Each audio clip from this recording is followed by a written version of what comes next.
You know, when Sonia asked me to give a sermon for Black History Month, I was both excited and confronted.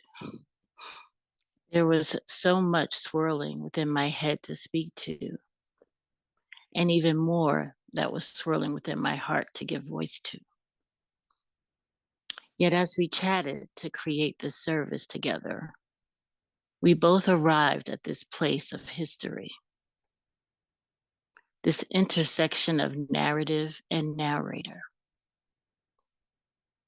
This place of an intentional and concentrated effort to remove the lived experience and human expression of the formerly enslaved African from the narrative that is America.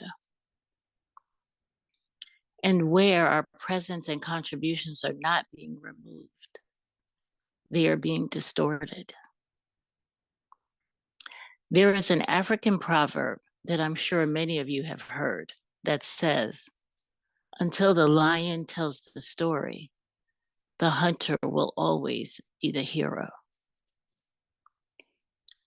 It is important to understand this quote as it pertains to what is happening now.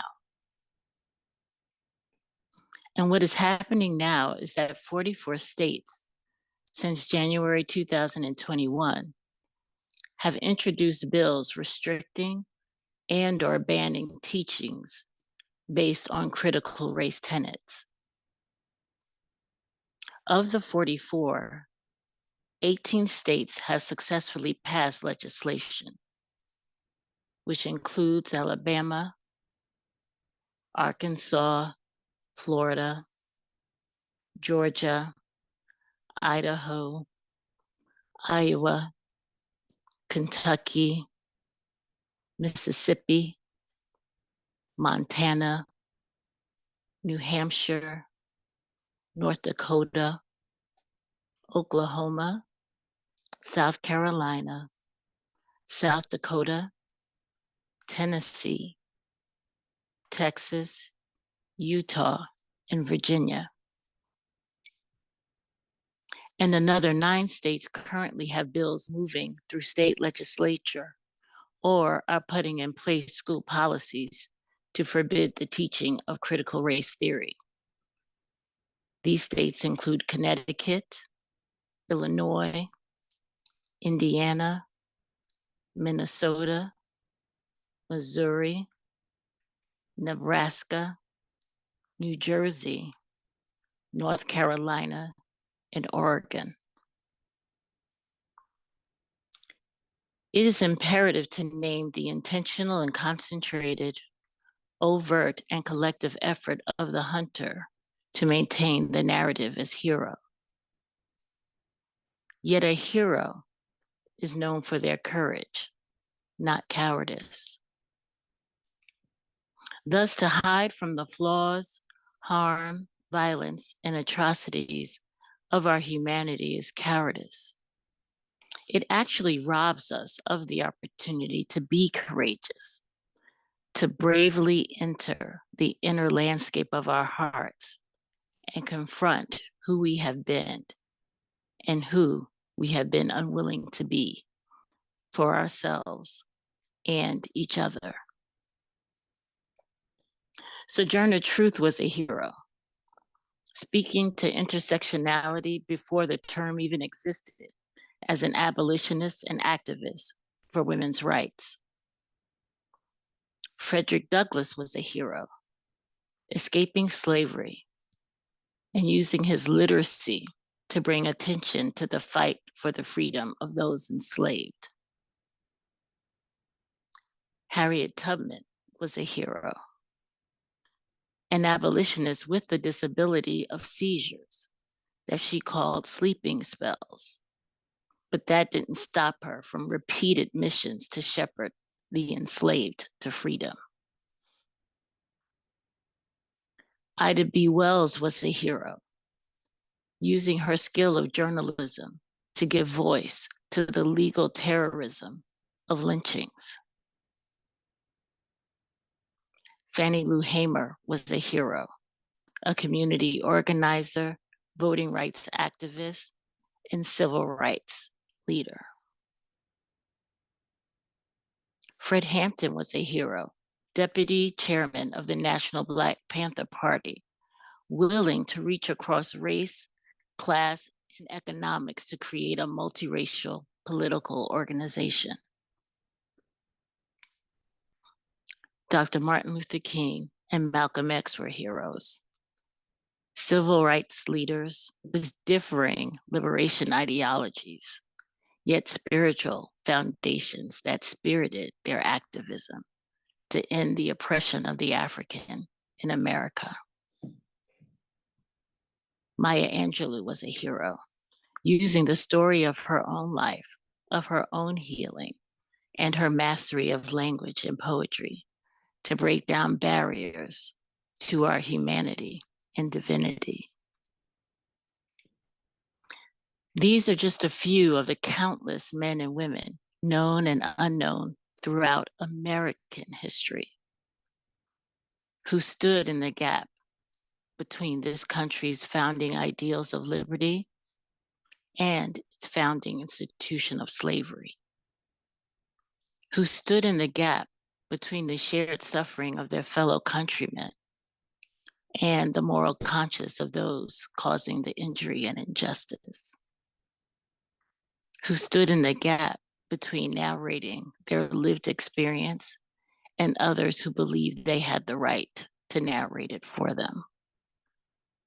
Ultimately, they stood in the gap between our humanity as hunter and divinity as lion, by roaring of the hypocrisy as they demanded we reconcile our living to our constitutional ideals. You see, these heroes are the keepers of the lion's narrative. It is their individual and collective roar throughout the pages and pages and pages dedicated to the hunter's story that restore the sacred bond of kinship that was severed in the dehumanization of slavery. A kinship that continues to be severed in tolerating the ongoing assault on the psyche, policing of the bodies, and systematic violations against the lives of the African in this land. Their roar is the reminder that you do not get to cast yourself as the hunter without owning who and how you have hunted. You do not get to cast yourself as lead in a play without owning the violent plot of the story.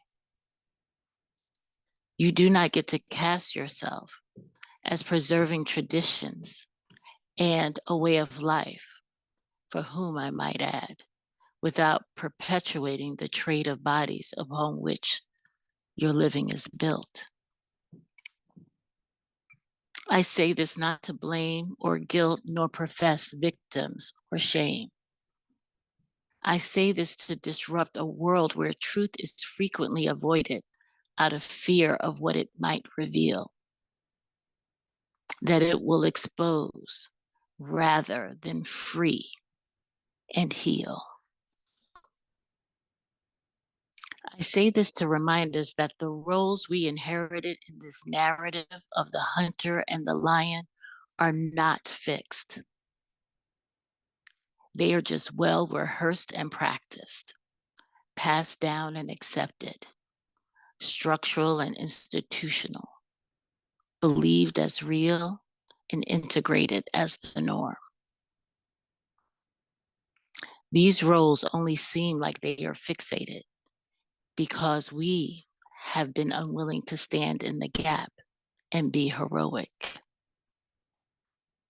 We have been unwilling to be courageous and create rather than be asleep and regurgitate. A reminder to resist the urge to pick up the anti-woke spear of the hunter, for to do so is to continue to be pro-asleep. Are we willing to awaken to the truth of who we are, not just as our past, but as co-creators of possibilities for the future. Are we willing to relocate ourselves in this inherited narrative, not by switching roles as hunter and lion, but imagining new roles of mutuality instead of hierarchy? Are we willing to dismantle the societal ranking of human beings like commodities for collective social responsibility in creating community? Are we willing to stand in the gap and be heroic by claiming the history of all who have been marginalized, all who have been ostracized, stigmatized, all who have been disenfranchised and terrorized? Are we willing to stand in the gap and claim their history as our own?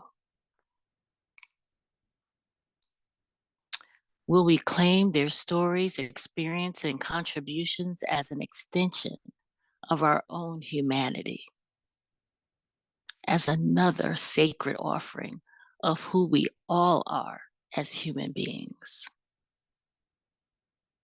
Will we dare lay claim to all aspects and attributes of our human existence as hunter and as lion? Will we dare claim complicity in this narrative? For each of us has yielded this rule of hierarchy, thus, this role of harm in the living of our lives. Will we dare reclaim each other as kin and do the difficult work of undressing our humanity that has been clothed in the libel of color and labels of difference to rediscover the interconnectedness in our divinity? We are spiritual beings having a human experience in a political experiment where we've been socialized to clothe our humanity in race, gender, sexuality, mental or physical ability, age, socioeconomic status, religion, and the like. We have clothed these bodies, these houses of our souls, in so much clutter that we cannot even recognize our own souls, our own homes. We cannot recognize this desire for belonging and inclusion, this dream for abundance and security, this demand for life and liberty is found in the home of our souls, first and foremost.